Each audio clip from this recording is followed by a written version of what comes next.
आज जो है हम लोग डिस्कस करेंगे organ specific and tissue specific manifestation. ये जो है आपका पार्ट नंबर 5 है और ये लास्ट पार्ट है आपका इस चैप्टर का। ठीक है, इसमें हम लोग जो है डिटेल स्टडी करेंगे कि बहुत सारे जो डिजीज़ होते हैं वो अलग अलग लेवल पे हमारे बॉडी के ऊपर अटैक करते हैं। ठीक है, जिसमें जैसे हम बात कर सकते हैं कि एक टिश्यू लेवल और एक ऑर्गन लेवल। तो क्योंकि आपको पता होना चाहिए कि जो आपकी बॉडी है वो क्या है कि टिश्यू से मिलकर के बनी हुई है और tissue group of tissue will create the organ, है ना। तो सबसे स्मॉलेस्ट यूनिट की बात करेंगे तो सेल है और सेल के कॉम्बिनेशन को टिश्यू कहते हैं और टिश्यू के कॉम्बिनेशन से ऑर्गन बनता है, देन आफ्टर दैट ऑर्गेनिज्म बनता है। तो जो ये organ specific and tissue specific manifestation है, तो मतलब ये हो गया कि जो ऑर्गन लेवल पे क्या बीमारियां होती हैं, किस तरीके से अटैक होता है, और टिश्यू लेवल पे क्या बीमारियां होती हैं और किस तरीके से अटैक होता है। तो बहुत सारे डिजीज होते हैं, जैसे एक एग्जांपल ले लेते हैं कि कैंसर। कैंसर क्या है? तो कैंसर जनरली टिश्यू स्पेसिफिक जो है मैनिफेस्टेशन है, टिश्यू स्पेसिफिक प्रॉब्लम है। ठीक है, क्योंकि ये क्या होता है कि स्मॉल लेवल से स्टार्ट होता है और धीरे धीरे धीरे धीरे ये टिश्यू लेवल से कहाँ पहुंचता है? ऑर्गन लेवल पे पहुंचता है। इसीलिए कैंसर में भी स्टेजेस होते हैं, first stage, second stage, third stage, इस तरीके से। ठीक है, जितनी भी हाई लेवल की बीमारियां होती हैं उसमें आपको जो है आपको स्टेज दिया जाता है। ठीक है, जैसे इसको हम first level, second level, third level को प्री स्टेज या हम प्राइमरी स्टेज ले सकते हैं। ठीक है, ठीक है, मॉडरेट स्टेज जो कि सेकंड लेवल है उसको मॉडरेट स्टेज करते हैं और फाइनल स्टेज थर्ड स्टेज को कहते हैं, क्योंकि उसके बाद पर्सन के जो रिकवरी के होने के चांसेस होते हैं वो ना के बराबर होते हैं। ठीक है, तो इस ऑर्गन स्पेसिफिक और टिश्यू स्पेसिफिक मैनिफेस्टेशन में हम लोग पॉइंट वाइज डिस्कस करेंगे, कुछ माइक्रोब्स को लेकर के उसके बारे में डिटेल स्टडी करेंगे। ठीक है, तो सबसे पहले हम बात कर लेते हैं डिजीज कॉजिंग माइक्रोब्स, जिसको हम पैथोजेंस के नाम से भी जानते हैं। ये हमारे डिफरेंट बॉडी ऑर्गन्स या टिश्यू लेवल पे जाते हैं और डिजीज को क्या करते हैं? स्प्रेड करते हैं, फैलाते हैं हमारे बॉडी के अंदर। पहले पॉइंट के बारे में बात करेंगे, जैसे यहाँ लिखा हुआ है आपको कि microbes which are enter through a nose that are likely to go to the lungs. तो बहुत सारे माइक्रो ऑर्गेनिजम्स होते हैं जो हमारे नोज में एयर के थ्रू इंटर कर जाते हैं। और आपको पहले बता दें कि बेटे आउट ऑफ 100% में से ना 80% बैक्टीरिया जो होते हैं बेटे वो गुड बैक्टीरिया होते हैं। केवल 20% ही जो बैक्टीरिया होते हैं वो बैड बैक्टीरिया होते हैं या हार्मफुल बैक्टीरिया होते हैं जो हमको डिजीज कॉज कर सकते हैं। ठीक है, तो यहाँ पे जो एक हार्मफुल बैक्टीरिया है जो कि आपके बॉडी के अंदर क्या होता है, इंटर कर जाता है थ्रू द नोज और कहाँ पहुँचता है? लंग्स के पास। और लंग्स के पास पहुँचने पे ये क्या करता है? तो ट्यूबरकुलोसिस जो है कॉज करता है। उस बैक्टीरिया का नाम है बेटे माइकोबैक्टीरियम ट्यूबरकुलोसिस। ठीक है, क्योंकि इस डिजीज़ का नाम जो है उसी बैक्टीरिया के ऊपर ही रखा गया है। ठीक है, तो जो आपका बैक्टीरिया है उसका नाम है माइकोबैक्टीरिया ट्यूबरकुलोसिस, जिससे आपको ट्यूबरकुलोसिस जो है कॉज होता है। ठीक है, इसके बाद आ जाओ सेकंड केस जो है बेटे वो क्या है? तो जो सेकंड केस है वो है कि कुछ माइक्रोब्स, है ना, जैसे जो लिखा हुआ है यहाँ पे कि microbes which are enter through the mouth. ठीक है, तो जो माइक्रोब्स जो है हमारे माउथ के थ्रू क्या हो जाते हैं? इंटर हो जाते हैं। तो माउथ के थ्रू कैसे इंटर हो सकते हैं? तो बाय फूड हो गया या बाय वाटर हो गया, ठीक है, या अनहेल्दी फूड हो गया या पोल्यूटेड वाटर या पोल्यूटेड फूड हो गया। इसके थ्रू अगर ये क्या हो जा रहे हैं कि हमारे बॉडी के अंदर घुस जा रहे हैं, माउथ के अंदर चले जा रहे हैं और गट के पास अगर पहुंच करके ये स्टे करते हैं, then this type of bacteria would be cause a disease that is known as typhoid. ठीक है, तो जो बैक्टीरिया टाइफाइड को कॉज करता है उस बैक्टीरिया का नाम है साल्मोनेला टिम्फी। ठीक है, क्या नाम है? तो साल्मोनेला टिम्फी। अगर इसका जो है गट तक ही अगर ये कॉजेज है then they will be created, but after that when they will be enter into the liver level, मतलब ये बैक्टीरिया क्या हो जा रहा है कि लीवर लेवल पे घुस जा रहा है। मतलब जो भी फूड के साथ केवल एक ही बैक्टीरिया तो आया नहीं, तो जो गट लेवल पे ही अपना कॉजिंग कर रहा है, then they are going to say that that is typhoid and it could be created by salmonella typhi. ठीक है, लेकिन अगर वो क्या हो जा रहा है कि लीवर तक पहुंच जा रहा है और आपको क्या कॉज कर दे रहा है? जॉइंडिस।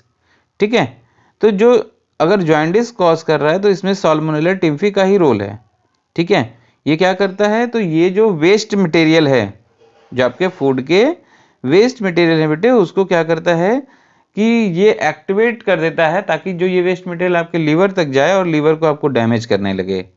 ठीक है, तो ये डैमेज करने का मतलब यहाँ पे क्या करेगा, तो ये यहाँ पे बिलीरुबिन एक वर्ड होता है, उसको बिल्डअप करना स्टार्ट कर देता है। ठीक है, जिससे क्या होता है कि आपका जो लीवर होता है वो वीक हो जाता है, स्वेल कर जाता है, और आपको जो फूड होता है वो डाइजेस्ट नहीं हो पाता है। जिससे क्या होगा कि आपका जो बाइल डक्ट होगा वो भी डैमेज हो सकता है और लीवर भी डैमेज हो सकता है। तो इन दोनों के केस में आपको सिम्टम क्या दिखेगा, तो सिम्टम येलोविश कलर हो जाएगा बॉडी का, आई का, नेल्स का। ठीक है, और साथ ही साथ जो है जो पर्सन होगा उसको भूख नहीं लगेगा, वोमिट हो जाएगा जो कुछ भी खाएगा। ठीक है, तो इस तरीके से आप जॉइंटिस को आइडेंटिफाई कर सकते हो। नेक्स्ट हमारा थर्ड पॉइंट आता है वायरस विच कॉज एड्स। तो एड्स की फुल फॉर्म की बात करें तो एक्वायर्ड इम्यूनोडिफिशियंसी सिंड्रोम होता है बच्चे। ठीक है, और ये सिंड्रोम इसलिए कहते हैं क्योंकि जो ये डिजीज का नाम है, because it could be caused by virus that is known as HIV, human immunodeficiency virus. ठीक है, तो HIV के थ्रू जो है आपको एड्स जो है कॉज किया होता है। ठीक है, अब यहाँ पे जो एड्स का फुल फॉर्म में हमने लास्ट वर्ड यूज किया सिंड्रोम। सिंड्रोम बेटे हम इसलिए यूज करते हैं क्योंकि ये कोई पर्टिकुलर बीमारी नहीं है। ठीक है, ये क्या करता है, सिंड्रोम्स का मतलब ये हो गया कि एक ऐसी बीमारी है जो जिसके कारण क्या हो सकता है कि आपके जो अदर ऑर्गन है वो धीरे धीरे डैमेज होंगे, और उसके बाद आपकी बॉडी वीक होने पे जो है ये आपको डिजीज क्या करेगा कि कॉज होने के कारण जो है धीरे धीरे मतलब अदर डिजीज में ये फॉर्मेट हो जाते हैं। ये डायरेक्टली कोई एड्स जो है कोई बड़ी मतलब बीमारी नहीं है। ये क्या करते हैं सीधा, अगर आप बोल सकते हो कि जैसे HIV वायरस लग गया आपकी बॉडी को, देन बोल सकते हैं कि एड्स हो गया आपको, लेकिन इसमें इसका डायरेक्ट इम्पैक्ट कुछ नहीं है।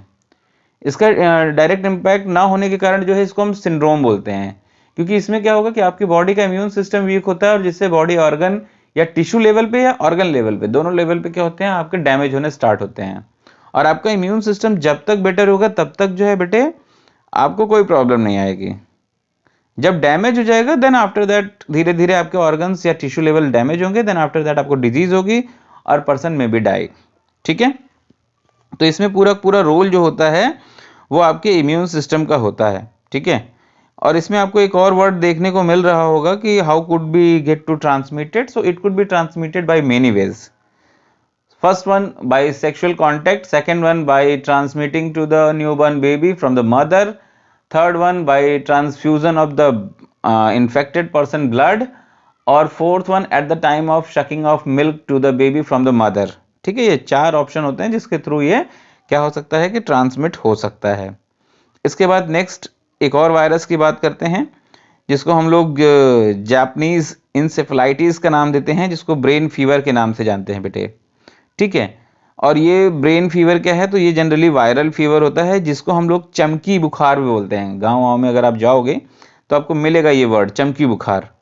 ठीक है, तो इसमें क्या होता है डायरेक्टली इसका इम्पैक्ट जो है आपके ब्रेन के ऊपर पड़ता है, और it could be get to transmitted, मतलब वेक्टर क्या होगा इस वायरस को ट्रांसमिट करने का, तो वेक्टर है मॉस्किटो।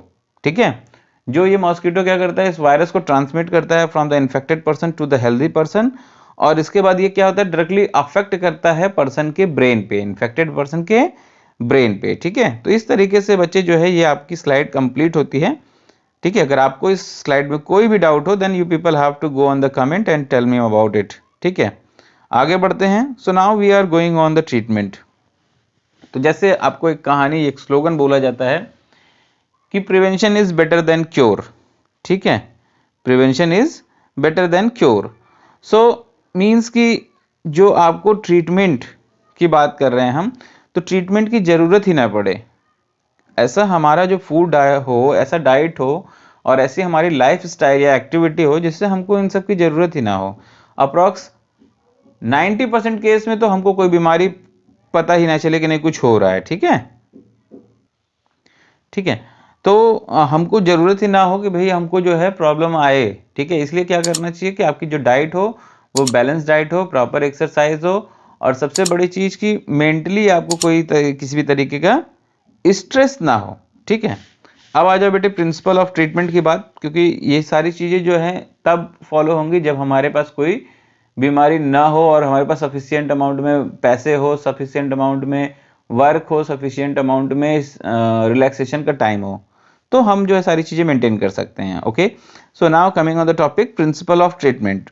सो ट्रीटमेंट जनरली क्या होता है बेटे कि ये इन्फेक्शियस डिजीज जो होते हैं वही क्या करते हैं कि डिजीज को स्प्रेड करते हैं। ठीक है, तो जब इन्फेक्शियस डिजीज ही स्प्रेड होते हैं, या यूँ कह लो कि जो इंसेक्ट्स हैं, जो वायरस हैं, जो बैक्टीरिया हैं, या जो पैथोजेंस हैं, वो जनरली क्या होते हैं कि ट्रांसमिट करते हैं डिजीज को। ठीक है, तो जब वो डिजीज को ट्रांसमिट करते हैं तो उनको अगर हम किल कर दें या उनको अपने बॉडी से दूर कर दें, तो हम क्या कर सकते हैं, अपने आप को प्रिवेंट कर सकते हैं, अपने आप को ट्रीटमेंट कर सकते हैं।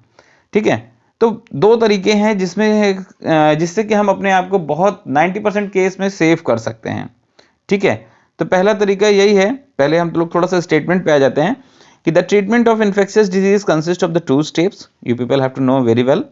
दे are to reduce the affect of the disease like symptom and also kill the microbes which caused the disease.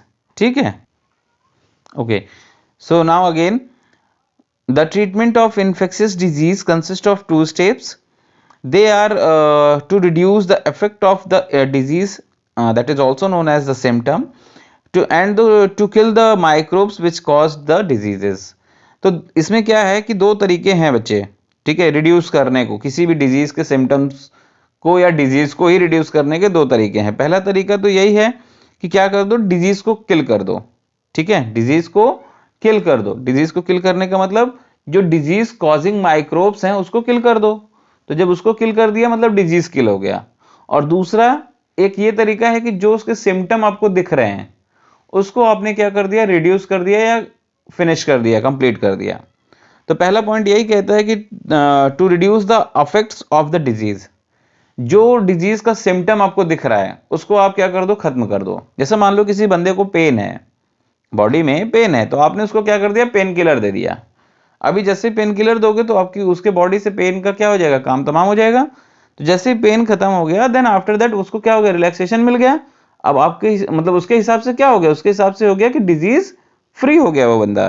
क्यों? क्योंकि उसके बॉडी में क्या था, पेन ही था, और आपने पेन किलर दिया, बात खत्म हो गई। तो आप जो है बहुत सारे डिजीज को क्या कर सकते हैं, रिड्यूस कर सकते हो due to its decreasing of its symptom. Okay, so this can be done by the taking of medicine to bring down the affect of the disease like fever, like pain, like loose motion. ठीक है, जैसा अभी pen का मैंने example दिया अभी, तो same condition आपको फीवर में भी मिलेगा और लूज मोशन में भी मिलेगा, है ना। जिस बंदे को क्या होता है, कभी कभी डिसेंट्री कॉज हो जाती है, then after that they will be take a tablet and after that they will be get a very relax, है ना, उसको आराम मिल जाती है तुरंत कि यार चलो ठीक है, अब नहीं हो रहा है ऐसा। फीवर के केस में भी क्या होता है, जनरल बहुत सारे आपके अगल बगल डॉक्टर पैदा हो जाते हैं। फीवर अगर किसी बंदे को होता है तो कोई कहता है क्रोसिन खा लो, कोई कहता है कम्बी फ्लान खा लो, कोई कहता है डोलो खा लो। ठीक है, but what should be the composition and what should be the about means amount specially are used by a person, इसकी नॉलेज बहुत लोगों को नहीं होती है। ठीक है, तो इसलिए जो है आपको बता दें कि जो एडल्ट होते हैं उनका कंपोजिशन अलग होता है और जो जूनियर्स बच्चे होते हैं उनका कंपोजिशन अलग अलग होता है। ठीक है, तो इसलिए जो है आप लोगों को डॉक्टर का थोड़ा सा इसमें सजेशन जरूर ले करके काम करना चाहिए। विदाउट सजेशन आपको प्रॉब्लम हो सकती है। तो इसलिए अगर किसी भी चीज़ का इन्फ्लेमेशन आपकी बॉडी पे दिख रहा है उसको कम कर दीजिए, उसके सिम्टम को कम करिए, देन आपकी बॉडी को रिलैक्सेशन मिल जाएगा। For example fever, pain and loose motion. Okay, now after that they will be also written it here like and by the taking of bed rest to conserve our energy। अच्छा, जब आपको ये सब सारी बीमारियां होती है ना, जैसे फीवर हो गया, पेन हो गया, लूज मोशन हो गया, तो आपको बहुत तेजी से लगता है कि आप वीक हो रहे हो। ठीक है, क्योंकि इस केस में क्या होता है, डिहाइड्रेशन, है ना, हमारी बॉडी जो होती है बहुत जल्दी डिहाइड्रेट होती है सडनली।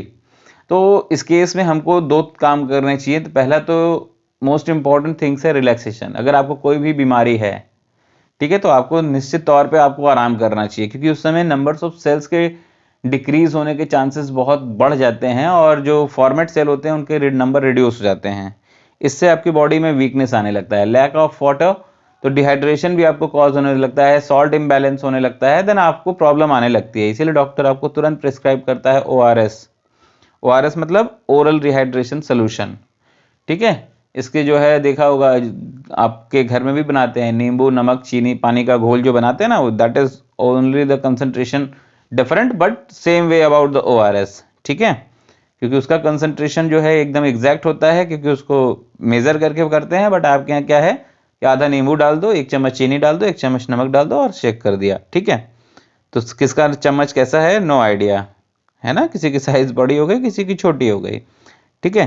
तो एक तो स्पेशल केस ये हो गया कि रिहाइड्रेट करना है बॉडी को, और दूसरा सबसे मोस्ट इंपॉर्टेंट बात ये है कि भाई उसको रिलैक्स करना चाहिए, रेस्ट करना चाहिए। एक तो ये तरीका हो गया कि सिम्टम को ही खत्म कर दो, आपकी डिजीज खत्म हो गई। दूसरा, टू किल द माइक्रोब्स, मतलब किसके थ्रू जो है ये डिजीज हो रहा है। जैसे अगर आपको पेन हो रहा है बॉडी में या फीवर आया, तो हो सकता है माइक्रोबियल इन्फेक्शन हो, तभी फीवर आया। तो जिस माइक्रोबियल इन्फेक्शन के थ्रू ये आपको बीमारी हुई, उस माइक्रोब्स को ही अगर हम आपकी बॉडी से क्या कर दें, हटा दें, किल कर दें, खत्म कर दें, तो जैसे ही हम इसको किल करेंगे ना, तो ये माइक्रोबियल इन्फेक्शन क्या हो जाएगा, पूरी तरीके से जब फिनिश हो जाएगा, ठीक है, तो आपकी बॉडी ऑटोमेटिक रिलैक्स मोड में आ जाएगी, ठीक है। तो इसको किल करने के लिए हम क्या यूज करते हैं, तो जनरली हम लोग एंटीबायोटिक यूज करते हैं, ठीक है। और क्योंकि ये एंटीबायोटिक क्या होता है, बहुत इजी तरीके से जो हमारे बॉडी के अंदर जो माइक्रोब्स, डिजीज कॉजिंग जो माइक्रोब्स हैं, उसको वो किल करते हैं और हमारी बॉडी को क्योर कर देते हैं अगेंस्ट द डिजीज, ठीक है। तो ये हो गया हमारा प्रिंसिपल ऑफ ट्रीटमेंट कि बीमारी हो गई हमको तो हमें क्या करना चाहिए, लेकिन बीमारी ना हो इसके लिए क्या करना चाहिए, इस स्लाइड में हम डिस्कस करेंगे, जिसको हम बोल सकते हैं प्रिंसिपल ऑफ प्रिवेंशन, ठीक है। तो यहाँ पे भी आपको बेटे 2 तरीके दिख रहे हैं प्रिवेंशन के, इन दोनों में बहुत सारी चीजें छिपी हुई हैं, ठीक है। ऐसा नहीं कि केवल 2 ही तरीके हैं जिससे हम प्रिवेंट कर सकते हैं। So there are the 2 ways of the prevention of the infectious disease, they are general ways of the specific way. मतलब 2 तरीका कौन कौन सा है, एक जनरल तरीका है और स्पेसिफिक तरीका है, ठीक है, जिससे आप प्रिवेंट कर सकते हो। तो सो जनरल वे में बात करेंगे तो पब्लिक हाइजीन मोस्ट इंपॉर्टेंट है बच्चे, साफ सफाई, ठीक है। क्योंकि अगर आपका एनवायरनमेंट पोल्यूट है, आपका घर पोल्यूट है, आपका रूम पोल्यूट है, आपका बेड का जो ऑब्जेक्ट्स है जैसे रजाई गद्दा कंबल चादर जो भी, अगर वो पोल्यूट है, आपके क्लोथ्स अगर पोल्यूटेड हैं, है ना, डर्टी हैं, तो इसका मतलब आपको डिजीज होना तय है, ठीक है। तो जनरल जो प्रिवेंशन है वो यही है कि आप जो पर्सन है पब्लिक हाइजीनिक होना चाहिए, मतलब उसका एनवायरनमेंट एकदम क्लीन होना चाहिए, ताकि उससे क्या होगा कि इन्फेक्शियस डिजीज जो है वो ट्रांसमिट ना हो पाए, एक चीज। दूसरा है प्रॉपर एंड सफिशिएंट फूड, है ना, मतलब हर एक पर्सन को जितना न्यूट्रिटिव फूड है उतनी फूड उसको कंज्यूमशन मतलब मिलता रहे, है ना। एवरीडे वो जो है जितने न्यूट्रिएंट्स की उसको नीड है उतना कम से कम उतना तो मिले ही मिले उसको, जिससे क्या होगा कि जो पर्सन होगा वो लैक ऑफ न्यूट्रिएंट्स के कारण जो है कोई बीमारी ना कॉज कर पाए, ठीक है, मतलब वो हेल्दी हो जाए पर्सन। तो दूसरा तरीका यही है कि भाई उसको क्या है, प्रॉपर न्यूट्रिएंट्स वाले फूड मिलते रहें।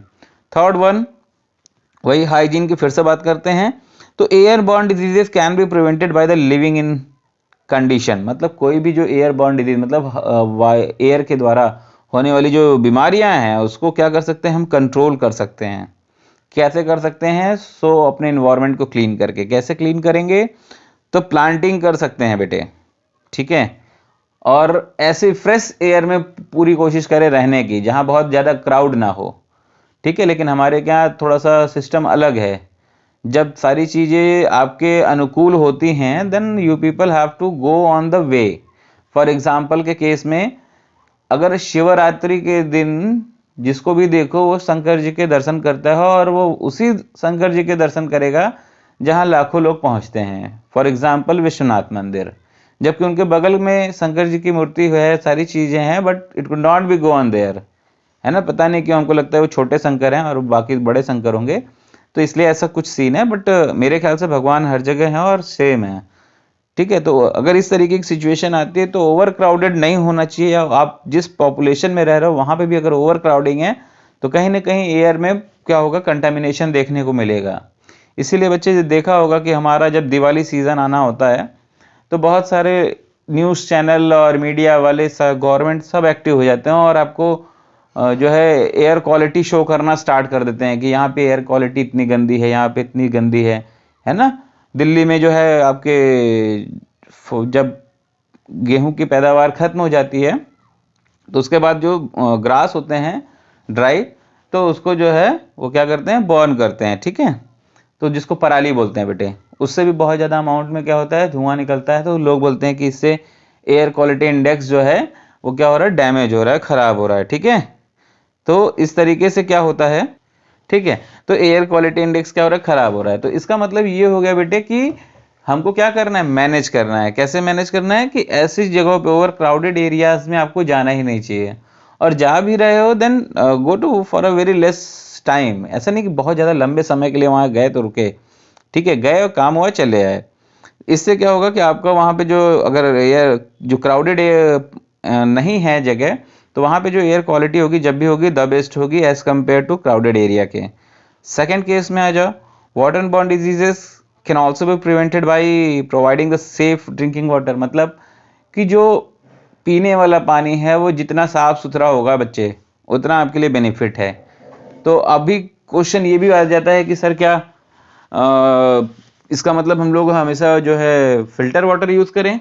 तो आंसर है नो, क्योंकि फिल्टर वाटर साफ कर देगा लेकिन बहुत सारे मिनरल्स को वो क्या करता है ना, फिल्टर कर देता है, जिससे क्या होगा कि आपकी बॉडी के जो मिनरल्स के जो लैक ऑफ मिनरल्स से ना बॉडी में वीकनेस आने लगती है, ठीक है। तो उसको मेंटेन करने का दो तरीका है।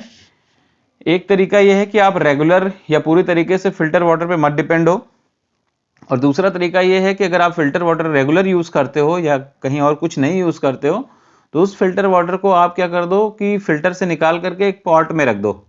जो मिट्टी का पॉट आता है ना, मटका या घड़ा जो भी कह लो आप, उसमें रख दो, ठीक है। इससे क्या होगा कि जो उस पॉट में से जो मिनरल्स होते हैं वो वाटर एब्जॉर्ब कर लेता है, और जो जिसकी नीड आपको बॉडी को होती है, और वो एब्जॉर्ब जब कर लेगा देन आफ्टर दैट जब आप उसको ड्रिंक करते हो तो आपकी बॉडी में जाता है और आपको बहुत रिलैक्स करता है। मतलब आपको किसी भी तरीके की कमी नहीं होगी, तो आपकी बॉडी फ्रेश रहेगी, ठीक है। ये हो गई दूसरी बात। Now third one, vector borne diseases. तो वेक्टर के केस में अभी मैंने बताया ना कि जैसे जो फ्लाइज हो गए, जो इंसेक्ट्स हो गए, वो क्या करते हैं ना कि ये सारे जो चीजें होती हैं ये डॉट एरिया से, जैसे कोई आपका रिवर है या कोई आपका सीवर है, जो भी है, अगर ओपन है और डर्ट है तो वहां पे इनका जो है ग्रो और जर्मिनेशन बहुत तेजी से होता है, ठीक है। तो जिसके कारण जो है आपको जब इनका जर्मिनेशन हो गया तो they will be get to spread very quickly, और वो वहां से स्प्रेड होते हैं फूड के थ्रू, वाटर के थ्रू, आपके बॉडी पे पहुंचते हैं, आपके घर में पहुंचते हैं, और जिसके कारण जो है आपके इन्वायरमेंट को भी ये पोल्यूट करते हैं, और तो जिसके कारण आपको बीमारी हो जाती है बच्चे। तो अगर हमारा जो है क्या होगा कि इन्वायरमेंट क्लीन होगा, ठीक है, तो अगर हमारा इन्वायरमेंट क्लीन होता है देन हमको क्या होगा कि कोई प्रॉब्लम नहीं आएगी, ठीक है। नेक्स्ट पे बात करते हैं हम specific way of prevention.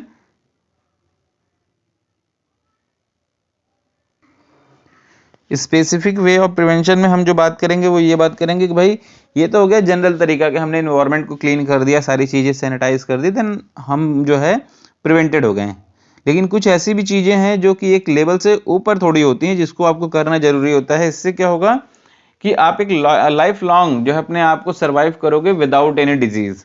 For example के केस में हम बात करें तो सबसे पहला हम बात कर सकते हैं कि इन्फेक्शियस डिजीज को हम कैसे प्रिवेंट कर सकते हैं, तो थ्रू वैक्सीनेशन, है ना। जैसे कि अगर हम बात करें इन्फेक्शियस डिजीज में, जैसे अभी आप रिसेंटली की बात कर लो तो कोविड की बात करते हैं। तो कोविड क्या है, स्प्रेडेबल डिजीज है, ठीक है, इन्फेक्शियस डिजीज है। अभी इसको क्या करना है, हमको स्टॉप करना है। स्टॉप करने का तरीका क्या हो गया, स्टॉप करने का सिर्फ एक तरीका हो गया, वैक्सीन हो गया, है ना। क्योंकि ये कॉन्सेप्ट आज से नहीं चला आ रहा है, ये हमारे 200 साल पहले से ये कॉन्सेप्ट है दिमाग में कि नहीं यार, किसी चीज को अगर वो एक्सटेंड हो रही है तो उसको पास अगर हमारे पास ऐसा कोई सोल्यूशन हो जिससे क्या हो जाए कि अगर हम अपने आप को, हमारा इम्यून सिस्टम या हमारी जो पोटेंशियल है वो उससे ज्यादा हो जाए, ठीक है, तो फिर हमको वो क्या होगा, वो बीमारी नहीं होगी। तो हमने क्या कर दिया, अपना इम्यून सिस्टम इंक्रीज कर लिया। कैसे? By the process of immunization. Immunization में हम करते क्या है, तो वैक्सीनेशन करते हैं। तो जब वैक्सीनेशन करते हैं जिसके कारण हम क्या होता है कि बहुत सारे डिजीज से हम प्रिवेंट हो जाते हैं, सेफ हो जाते हैं। जनरली जो वैक्सीनेशन होता है बेटे, वो देखा होगा आपने, जो न्यू बॉर्न बेबी होते हैं, ठीक है, वहां से लेकर के ये 2 से 5 साल तक कंटिन्यू इनको जो है वैक्सीनेशन के लिए बहुत सारे टीके लगते रहते हैं, time to time, 3 month, 6 month, 9 month, 12 month, है ना। इस तरीके से ये एक्सटेंड करते जाते हैं और 2 ईयर तक तो कंटिन्यू देखने को मिलता है, but after 2 year they will be get a long distance, means कि 2 से 5 साल के बीच में 1 या 2 वैक्सीनेशन इनके और बच जाते हैं, जिसको वो कंप्लीट कराते हैं। ठीक है, तो अगर वैक्सीनेशन हो जाता है किसी बंदे को, तो उसका इम्यून सिस्टम क्या होता है, ऑटोमेटिकली स्ट्रांग हो जाता है, ये वो इम्यूनाइज हो जाता है। तो इस तरीके से बहुत सारे डिजीज हैं, जैसे टिटनेस है, डिप्थीरिया है, वोपिंग कप्स है, मिसल्स है, पोलियो है, इन सारे ऑब्जेक्ट्स के वैक्सीन आपके जो है कंट्री में, आपके वर्ल्ड लेवल पे भी ये क्या है, अवेलेबल हैं और लोगों को लगते भी हैं।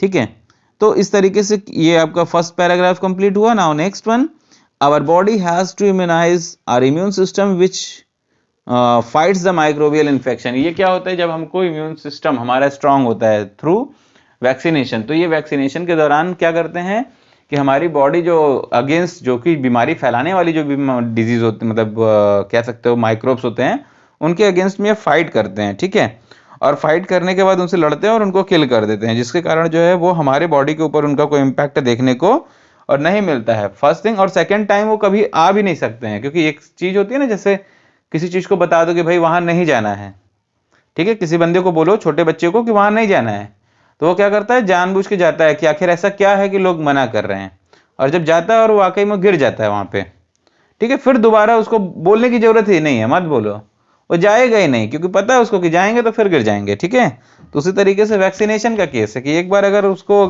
कोई बीमारी, अगर कोई माइक्रो ऑर्गेनिज्म इन्फेक्ट करने की कोशिश भी करता है, तो वो क्या करेगा, उसको किल कर देगा, लेकिन फिर दोबारा वो कभी आने की कोशिश भी नहीं करेगा। ठीक है, तो इस तरीके से वैक्सीनेशन जो है हमको बहुत हेल्पफुल होता है डिजीज से बचाने के लिए। ठीक है बच्चे, और ये हमारी बॉडी के इम्यून सिस्टम को भी क्या करता है, स्ट्रेंथ देता है, हमारी बॉडी को भी प्रोटेक्ट करता है। तो ये था overall description about this chapter. ठीक है, आपको इस पूरे चैप्टर में कहीं भी कोई भी प्रॉब्लम आएगा तो आप मेरे को कमेंट कर सकते हो। ठीक है, रिलेटेड विद डिजीज, अगर आपको डिजीज से भी कोई क्वेश्चन है तो आप कर सकते हो। अच्छा, डिजीज का एक फ्लो चार्ट मैं आपके डिस्क्रिप्शन बॉक्स में डालूंगा, ठीक है, आप वहां से क्लिक करके देख सकते हो। ठीक है, और चैनल को सब्सक्राइब करते रहो, शेयर करते रहो, स्पेशली शेयर करते रहो, ताकि जो है इसको प्रमोशन मिल सके। ठीक है, so now good day, bye bye.